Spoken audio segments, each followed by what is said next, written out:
யோபு 8ஆம் அதிகாரம். அப்பொழுது சூகியனான பில்தாத் பிரதியுத்தரமாக, நீர் எந்த மட்டும் இப்படிப்பட்டவைகளை பேசுவீர்? எதுவரைக்கும் உம்முடைய வாயின் வார்த்தைகள் பலமான காற்றைப் போலிருக்கும்? தேவன் நியாயத்தை புரட்டுவாரோ? சர்வ வல்லவர் நீதியை புரட்டுவாரோ?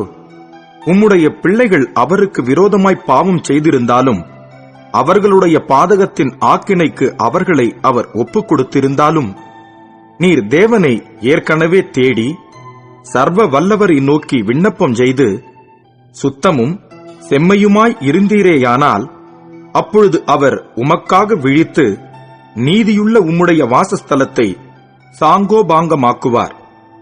உம்முடைய துவக்கம் அற்பமாயிருந்தாலும் உம்முடைய முடிவு சம்பூர்ணமாய் இருக்கும். ஆகையால் நீர் முந்தின தலைமுறையாரிடத்தில் விசாரித்து அவர்கள் முன்னோர்களின் செய்தியை ஆராய்ந்து பாரும். நாம் நேற்று உண்டானவர்கள், ஒன்றும் அறியோம். பூமியின் மேல் நம்முடைய நாட்கள் நிழலைப் போலிருக்கிறது. அவர்கள் உமக்கு உபதேசித்து உமக்கு தெரிவித்து தங்கள் இருதயத்தில் இருக்கும் நியாயங்களை வெளிப்படுத்துவார்கள் அல்லவோ? சேரில்லாமல் நாணல் ஓங்கி வளருமோ? தண்ணீர் இல்லாமல் கோரைப்புல் முளைக்குமோ? அது இன்னும் பச்சையாயிருக்கும் போதே அறுக்கப்படாதிருந்தும் மற்ற எந்த புல்லை பார்க்கிலும் சீக்கிரமாய் வாடிப்போம் அல்லவோ? தேவனை மறக்கிற எல்லாருடைய வழிகளும் அப்படியே இருக்கும். மாயக்காரரின் நம்பிக்கை அழிந்து போம். அவனுடைய வீண் எண்ணம் அற்றுப்போய் அவனுடைய நம்பிக்கை சிலந்திப்பூச்சி வீடு போல் இருக்கும். ஒருவன் அதன் வீட்டின் மேல் சாய்ந்தால் அது நிலைக்க மாட்டாது. அதை பிடித்தால் அது நிற்காது. வெயில் எரிக்காததற்கு முன்னே அவன் பச்சை செடி.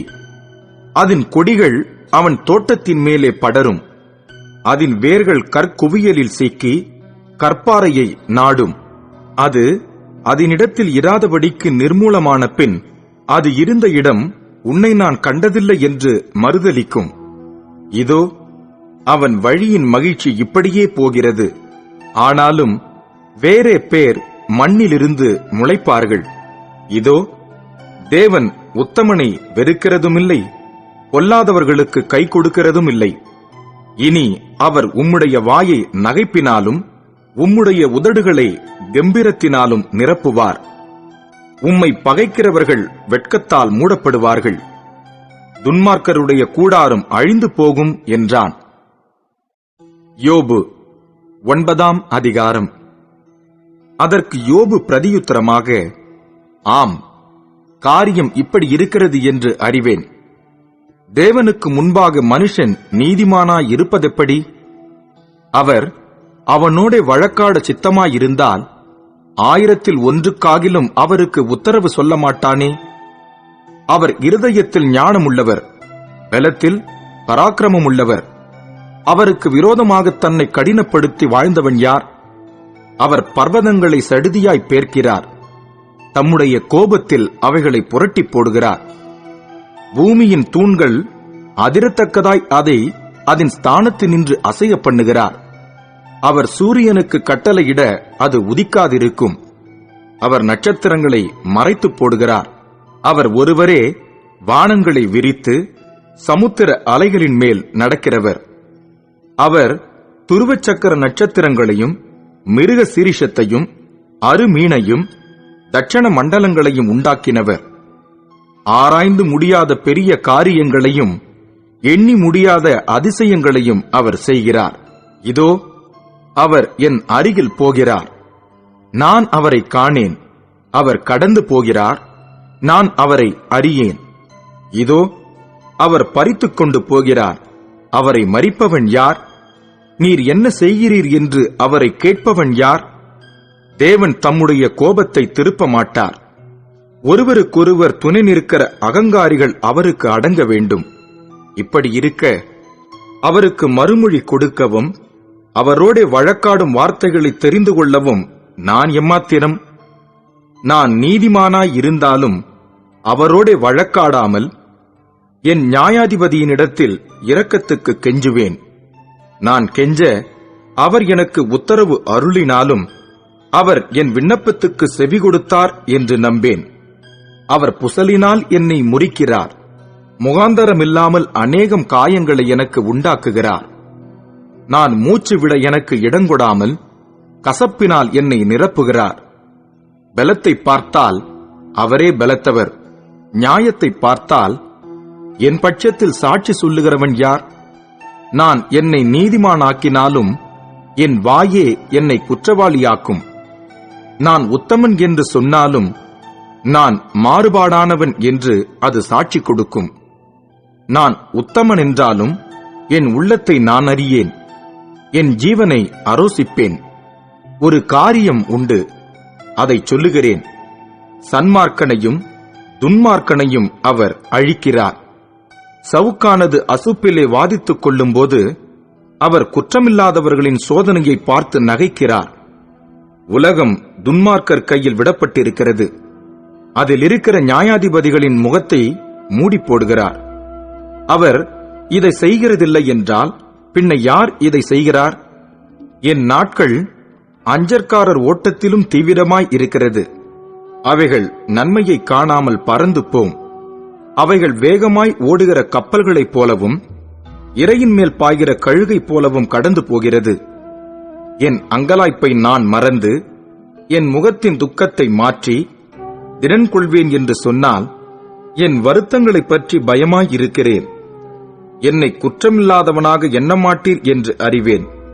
நான் பொல்லாதவனாயிருந்தால் விருதாவாய் போராட வேண்டியது என்ன? நான் உறைந்த மழை தண்ணீரில் முழுகி என் கைகளை சவுக்காரத்தினால் சுத்தம் பண்ணினாலும் நீர் என்னை சேற்று பள்ளத்திலே அமிழ்த்துவீர். அப்பொழுது என் வஸ்திரமே என்னை அருவருக்கும். நான் அவருக்கு பிரதியுத்தரம் சொல்லுகிறதற்கும் நாங்கள் கூடி நியாயத்திற்கு வருகிறதற்கும் அவர் என்னைப் போல மனுஷன் அல்லவே. எங்கள் இருவர் மேலும் தன் கையை வைக்கத்தக்க மத்தியஸ்தன் எங்களுக்குள் இல்லையே. அவர் தமது மில்லாற்றை என்னை விட்டு அகற்றுவாராக. அவருடைய பயங்கரம் என்னை கலங்கப் பண்ணாதிருப்பதாக. அப்பொழுது நான் அவருக்கு பயப்படாமல் பேசுவேன். இப்பொழுதோ அப்படி செய்ய இடமில்லை. யோபு 10ஆம் அதிகாரம். என் ஆத்துமா ஜீவனை அரோசிக்கிறது. நான் என் துயரத்துக்கு எனக்குள்ளே இடங்கொடுத்து என் மன சஞ்சலத்தினாலே பேசுவேன். நான் தேவனை நோக்கி, என்னை குற்றவாளி என்று தீர்க்காதிரும். நீர் எது நிமித்தம் என்னோடே வழக்காடுகிறீர்? அதை எனக்கு தெரியப்படுத்தும் என்பேன். நீர் என்னை ஒடுக்கி உம்முடைய கைகளின் கிரியையை வெறுத்து துன்மார்க்கரின் யோசனையை கிருபையாய் பார்க்கிறது உமக்கு நன்றாயிருக்குமோ? மாம்சக் கண்கள் உமக்கு உண்டோ? மனுஷன் பார்க்கிற பிரகாரமாய் பார்க்கிறீரோ? நீர் என் அக்கிரமத்தை கிண்டி கிளப்பி என் பாவத்தை ஆராய்ந்து விசாரிக்கிறதற்கு உம்முடைய நாட்கள் ஒரு மனுஷனுடைய நாட்களைப் போலவும் உம்முடைய வருஷங்கள் ஒரு புருஷனுடைய ஜீவ காலத்தைப் போலவும் இருக்கிறதோ? நான் துன்மார்க்கன் அல்ல என்பது உமக்கு தெரியும். உம்முடைய கைக்கு என்னை தப்புவிக்கிறவன் இல்லை. உம்முடைய கரங்கள் என்னையும் எனக்குரிய எல்லாவற்றையும் உருவாக்கி படைத்திருந்தும் என்னை நிர்மூலமாக்குகிறீர். களிமண் போல என்னை உருவாக்கினீர் என்பதையும் என்னை திரும்ப தூளாக போகப் பண்ணுவீர் என்பதையும் நினைத்தருளும். நீர் என்னை பால் போல் வார்த்து தயிர் போல் உறைய பண்ணினீர் அல்லவோ? தோலையும் சதையையும் எனக்கு தரித்து எலும்புகளாலும் நரம்புகளாலும் என்னை இசைத்தீர். எனக்கு ஜீவனை தந்ததும் அல்லாமல் தயவையும் எனக்கு பாராட்டினீர். உம்முடைய பராமரிப்பு என் ஆவியை காப்பாற்றினது. இவைகள் உம்முடைய உள்ளத்தில் மறைந்திருந்தாலும் இது உமக்குள் இருக்கிறது என்று அறிவேன். நான் பாவம் செய்தால் அதை நீர் என்னிடத்தில் விசாரித்து என் அக்கிரமத்தை என் மேல் சுமத்தாமல் விடீர். நான் துன்மார்க்கனாய் இருந்தால் எனக்கு ஐயோ! நான் நீதிமானாய் இருந்தாலும் என் தலையை நான் எடுக்க மாட்டேன். அவமானத்தால் நிரப்பப்பட்டேன். நீர் என் சிறுமையை பார்த்தருளும், அது அதிகரிக்கிறது. சிங்கத்தைப் போல என்னை வேட்டையாடி எனக்கு விரோதமாய் உமது அதிசய வல்லமையை விளங்கப் பண்ணுகிறீர். நீர் உம்முடைய சாட்சிகளை எனக்கு விரோதமாய் இரட்டிக்கப் பண்ணுகிறீர். என்மேல் உம்முடைய கோபத்தை அதிகரிக்க பண்ணுகிறீர். போராட்டத்தின் மேல் போராட்டம் அதிகரிக்கிறது. நீர் என்னை கர்ப்பத்திலிருந்து புறப்பட பண்ணினது என்ன? ஒரு கண்ணும் என்னை காணாதபடி நான் அப்பொழுதே ஜீவித்துப் போனால் நலமாமே. நான் ஒரு காலம் இல்லாதது போலிருந்து கர்ப்பத்திலிருந்து பிரேதக் குழிக்கு கொண்டு போகப்பட்டிருப்பேன். என் நாட்கள் கொஞ்சமல்லவோ? காரிருளும் மரணாந்தகாரமுமான இருண்ட தேசமும், இருள் சூழ்ந்த ஒழுங்கில்லாத மரணாந்தகாரம் உள்ள தேசமும், ஒளியும் இருளாகும் தேசமுமாகிய போனால் திரும்பி வராத தேசத்துக்கு நான் போகும் முன்னே நான் சற்று இளைப்பாறும்படி நீர் என்னை விட்டு ஓய்ந்திரும் என்றான். யோபு 11ஆம் அதிகாரம். அப்பொழுது நாகமாத்தியனாகிய சோப்பார் பிரதியுத்தரமாக, ஏராளமான வார்த்தைகளுக்கு உத்தரவு சொல்ல வேண்டாமோ? வாய்ச்சாலக நீதிமானாய் விளங்குவானோ? உம்முடைய வீம்பு வார்த்தைகளுக்கு மனுஷர் மௌனமாய் இருப்பார்களோ? நீர் பரியாசம் பண்ணும்போது ஒருவரும் உம்மை வெட்கப்படுத்த வேண்டாமோ? என் சொல் சுத்தம் என்றும் நான் தேவரீருடைய பார்வைக்கு துப்புரவானவன் என்றும் நீர் சொல்லுகிறீர். ஆனாலும் தேவன் பேசி உமக்கு விரோதமாய் தம்முடைய உதடுகளை திறந்து உமக்கு ஞானத்தின் ரகசியங்களை வெளிப்படுத்தினால் நலமாயிருக்கும். உள்ளபடி பார்த்தால் அது இரட்டிப்புள்ளதாயிருக்கிறது. ஆகையால் உம்முடைய அக்கிரமத்திற்கேற்றபடி தேவன் உம்மை தண்டிக்கவில்லை என்று அறிந்து கொள்ளும். தேவனுடைய அந்தரங்க ஞானத்தை நீர் ஆராய்ந்து சர்வ வல்லவருடைய சம்பூரணத்தை நீர் அறியக்கூடுமோ? அது வானபரியந்தம் உயர்ந்தது. உம்மால் என்ன ஆகும்? அது பாதாளத்திலும் ஆழமானது. நீர் அறியக்கூடியது என்ன? அதன் அளவு பூமியை பார்க்கிலும் நீளமும் சமுத்திரத்தை பார்க்கிலும் அகலமுமாய் இருக்கிறது. அவர் பிடித்தாலும் அவர் அடைத்தாலும் அவர் நியாயத்தில் கொண்டு வந்து நிறுத்தினாலும் அவரை தடை பண்ணுகிறவன் யார்? மனுஷருடைய மாயத்தை அவர் அறிவார். அக்கிரமத்தை அவர் கண்டும் அதை கவனியாதிருப்பாரோ? புத்தியில்லாத மனுஷன் காட்டுக் கழுதைக்குட்டிக்கு ஒப்பாக பிறந்திருந்தாலும் பெரு நெஞ்சுள்ளவனாயிருக்கிறான். நீர் உம்முடைய இருதயத்தை ஆயத்தப்படுத்தி உம்முடைய கைகளை அவருக்கு நேராக விரித்தால் நலமாயிருக்கும். உம்முடைய கையிலே அக்கிரமம் இருந்தால் அதை தூரத்தில் அகற்றிவிட்டு அநியாயம் உம்முடைய கூடாரங்களில் வாசமாயிருக்க ஒட்டாதிரும். அப்பொழுது உம்முடைய முகத்தை மாசில்லாமல் ஏறெடுத்து பயப்படாமல் திடன் கொண்டிருப்பீர். அப்பொழுது நீர் வருத்தத்தை மறந்து கடந்து போன தண்ணீரைப் போல அதை நினைப்பீர். அப்பொழுது உம்முடைய ஆயுசு காலம் பட்ட பகலை பார்க்கிலும் பிரகாசமாயிருக்கும். இருளடைந்த நீர் விடியற்காலத்தைப் போலிருப்பீர். நம்பிக்கை உண்டாயிருக்கிறதினால் திடனாயிருப்பீர். தோண்டி ஆராய்ந்து சுகமாய் படுத்துக் கொள்வீர். பயப்படுத்துவார் இல்லாமல் நித்திரை செய்வீர். அநேகர் உமது முகத்தை நோக்கி விண்ணப்பம் பண்ணுவார்கள்.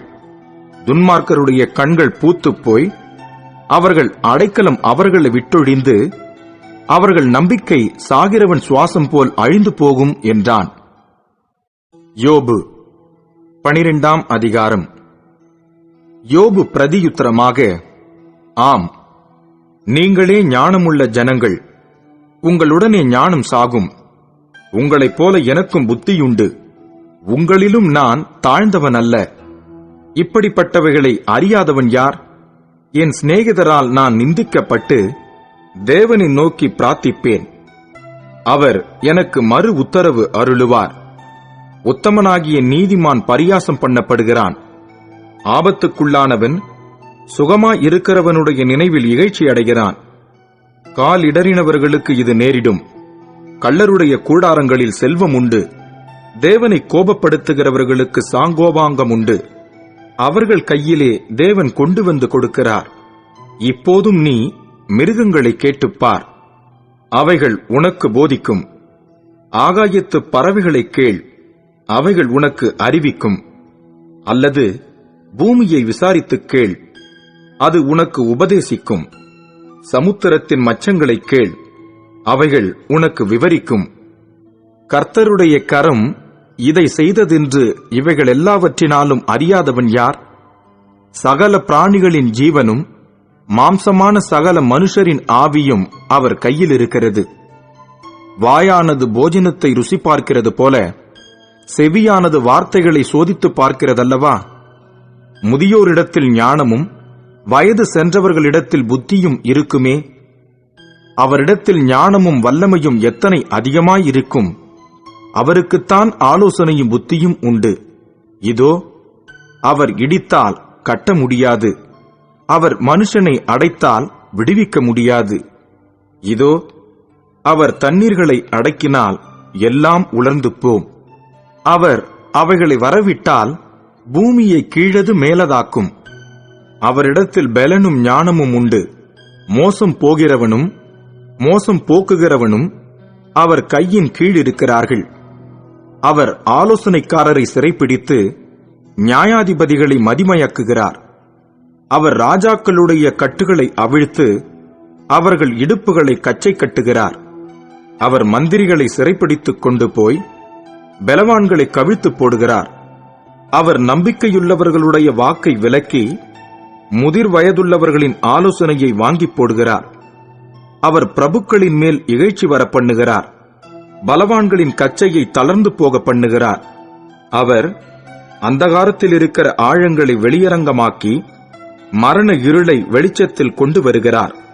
அவர் ஜாதிகளை பெருகவும் அழியவும் பண்ணுகிறார். அவர் ஜாதிகளை பரவவும் குறுகவும் பண்ணுகிறார். அவர் பூமியிலுள்ள ஜனத்தினுடைய அதிபதிகளின் நெஞ்சை அகற்றி போட்டு அவர்களை வழியில்லாத அந்தரத்திலே அலைய பண்ணுகிறார். அவர்கள் வெளிச்சமற்ற இருளிலே தடவித் திரிகிறார்கள். வெறித்தவர்களைப் போல அவர்களை தடுமாறி திரிய பண்ணுகிறார். யோபு 13ஆம் அதிகாரம். இதோ, இவைகள் எல்லாவற்றையும் என் கண் கண்டு என் காது கேட்டு அறிந்திருக்கிறது. நீங்கள் அறிந்திருக்கிறதை நானும் அறிந்திருக்கிறேன். நான் உங்களுக்கு தாழ்ந்தவன் அல்ல. சர்வ வல்லவரோடே நான் பேசினால் நல்லது. தேவனோடே நியாயத்திற்காக வழக்காட விரும்புவேன். நீங்கள் பொய்யை பிணைக்கிறவர்கள். நீங்கள் எல்லாரும் காரியத்துக்குதவாத வைத்தியர்கள். நீங்கள் பேசாமல் இருந்தால் நலமாகும். அது உங்களுக்கு ஞானமாய் இருக்கும். நீங்கள் என் நியாயத்தை கேட்டு என் உதடுகள் சொல்லும் விசேஷங்களை கவனியுங்கள். நீங்கள் தேவனுக்காக நியாயக்கேடாய் பேசி அவருக்காக வஞ்சகமாய் வசனிக்க வேண்டுமோ? அவருக்கு முகதாட்சிணியம் பண்ணுவீர்களோ? தேவனுக்காக வழக்காடுவீர்களோ? அவர் உங்களை ஆராய்ந்து பார்த்தால் அது உங்களுக்கு நலமாயிருக்குமோ? மனுஷனை பரியாசம் பண்ணுகிறது போல அவரை பரியாசம் பண்ணுவீர்களோ? நீங்கள் அந்தரங்கமாய் முகதாட்சிணியம் பண்ணினால் அவர் உங்களை எவ்விதத்திலும் கண்டிப்பார். அவருடைய மகத்துவம் உங்களை திடுக்கிட பண்ணாதோ? அவருடைய பயங்கரம் உங்களை பிடிக்க மாட்டாதோ? உங்கள் பெயரை நினைக்க பண்ணும் அடையாளங்கள் சாம்பலுக்குச் சரி. உங்கள் மேட்டிமைகள் சேற்று குவியல்களுக்கு சமானம். நீங்கள் மௌனமாய் இருங்கள். நான் பேசுகிறேன். எனக்கு வருகிறது வரட்டும். நான் என் பற்களினால் என் சதையை பிடுங்கி என் பிராணனை என் கையிலே வைப்பானேன். அவர் என்னை கொன்று போட்டாலும் அவர் மேல் நம்பிக்கையாயிருப்பேன். ஆனாலும் என் வழிகளை அவருக்கு முன்பாக ரூபகாரம் பண்ணுவேன். அவரே என் இரட்சிப்பு. மாயக்காரனோ அவர் சந்நிதியில் சேரான். என் வசனத்தையும் நான் சொல்லி காண்பிக்கிறதையும் உங்கள் செவிகளால் கவனமாய் கேளுங்கள். இதோ, என் நியாயங்களை அணியணியாக வைத்தேன். என் நீதி விளங்கும் என்று அறிவேன். என்னோடே வழக்காட வேண்டும் என்று இருக்கிறவன் யார்? நான் மௌனமாயிருந்தால் ஜீவித்துப் போவேனே. 2 காரியங்களை மாத்திரம் எனக்கு செய்யாதிருப்பீராக. அப்பொழுது உமது முகத்துக்கு முன்பாக ஒளித்துக் கொள்ளாதிருப்பேன். உம்முடைய கையை என்னை விட்டு தூரப்படுத்தும். உம்முடைய பயங்கரம் என்னை கலங்க பண்ணாதிருப்பதாக. நீர் கூப்பிடும், நான் உத்தரவு கொடுப்பேன். அல்லது நான் பேசுவேன், நீர் எனக்கு மறுமொழி சொல்லும். என் அக்கிரமங்களும் பாவங்களும் எத்தனை! என் மீறுதலையும் என் பாவத்தையும் எனக்கு உணர்த்தும். நீர் உமது முகத்தை மறைத்து என்னை உமக்கு பகைஞனாக எண்ணுவானேன்? காற்றடித்த சருகை நொறுக்குவீரோ? காய்ந்து போன துரும்பை பின்தொடருவீரோ? மகா கசப்பான தீர்ப்புகளை என் பேரில் எழுதுகிறீர். என் சிறு வயதின் அக்கிரமங்களை எனக்கு பலிக்க பண்ணுகிறீர். என் கால்களை தொழுவடித்து போட்டு என் வழிகளை எல்லாம் காவல் பண்ணுகிறீர். என் காலடிகளில் அடையாளத்தை போடுகிறீர். இப்படிப்பட்டவன் அழுகி போகிற வஸ்து போலவும் பொட்டரித்த வஸ்திரம் போலவும் அழிந்து போவான். யோபு 14ஆம் அதிகாரம். ஸ்திரீயினிடத்தில் பிறந்த மனுஷன் வாழ்நாள் குறுகினவனும் சஞ்சலம் நிறைந்தவனுமாயிருக்கிறான். அவன் பூவைப் போல பூத்து அறுப்புண்கிறான். நிழலைப் போல நிலைநிற்காமல் ஓடிப்போகிறான். ஆகிலும் இப்படிப்பட்டவன் மேல் நீர் உம்முடைய கண்களை திறந்து வைத்து உம்முடைய நியாயத்துக்கு என்னை கொண்டு போவீரோ? அசுத்தமானதிலிருந்து சுத்தமானதை பிறப்பிக்கத்தக்கவன் உண்டோ? ஒருவனும் இல்லை. அவனுடைய நாட்கள் இம்மாத்திரம் என்று குறிக்கப்பட்டிருக்கையால் அவனுடைய மாதங்களின் தொகை உம்மிடத்தில் இருக்கிறது. அவன் கடந்து போகக்கூடாத எல்லையை அவனுக்கு ஏற்படுத்தினீர்.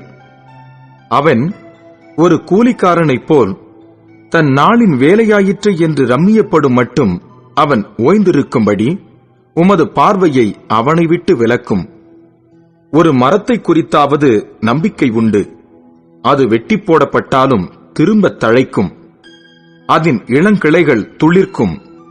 அதன் வேர் தரையிலே பழையதாகி அதன் அடிக்கட்டை மண்ணிலே செத்தாலும் தண்ணீரின் வாசனையினால் அது துளிர்த்து இளமரம் போல கிளை விடும். மனுஷனோ வென்றால் செத்தப்பின் ஒழிந்து போகிறான். மனுபுத்திரன் ஜீவித்துப் போன பின் அவன் எங்கே? தண்ணீர் ஏரியிலிருந்து வடிந்து வெள்ளம் வற்றி சுவரிப் போகிறது போல மனுஷன் படுத்து கிடக்கிறான். வானங்கள் ஒழிந்து போகும் அளவும் எழுந்திருக்கிறதும் இல்லை, நித்திரை தெளிந்து விழிக்கிறதும் இல்லை. நீர் என்னை பாதாளத்தில் ஒளித்து உமது கோபம் தீரு மட்டும் என்னை மறைத்து என்னை திரும்ப நினைக்கும்படிக்கு எனக்கு ஒரு காலத்தை குறித்தால் நலமாயிருக்கும். மனுஷன் செத்தப்பின் பிழைப்பானோ? எனக்கு மாறுதல் எப்போது வரும் என்று எனக்கு குறிக்கப்பட்ட போராட்டத்தின் நாளெல்லாம் நான் காத்திருக்கிறேன். என்னை கூப்பிடும், அப்பொழுது நான் உமக்கு உத்தரவு சொல்லுவேன். உமது கைகளின் கிரியையின் மேல் விருப்பம் வைப்பீராக. இப்பொழுது என் நடைகளை எண்ணுகிறீர். என் பாவத்தின் மேலல்லவோ கவனமாயிருக்கிறீர். என் மீறுதல் ஒரு கட்டாக கட்டப்பட்டு முத்திரை போடப்பட்டிருக்கிறது. என் அக்கிரமத்தை ஒருமிக்க சேர்த்தீர். மலை முதலாய் விழுந்து கரைந்து போம். கன்மலை தன் இடத்தை விட்டு பேர்ந்து போம். தண்ணீர் கற்களை குடையும். ஜலப்பிரவாகம் பூமியின் தூளில் முளைத்ததை மூடும். அப்படியே மனுஷன் கொண்டிருக்கும் நம்பிக்கையை அழிக்கிறீர். நீர் என்றைக்கும் அவனை பெலனாய் நெருக்குகிறதினால் அவன் போய்விடுகிறான். அவன் முகரூபத்தை மாறப் பண்ணி அவனை அனுப்பிவிடுகிறீர். அவன் பிள்ளைகள் கனமடைந்தாலும் அவன் உணரான். அவர்கள் சிறுமைப்பட்டாலும் அவர்களை கவனியான். அவன் மாம்சம் அவனிலிருக்கும் அளவும் அதற்கு நோவிருக்கும். அவன் ஆத்துமா அவனுக்குள்ளிருக்கும் மட்டும் அதற்கு துக்கமுண்டு என்றான்.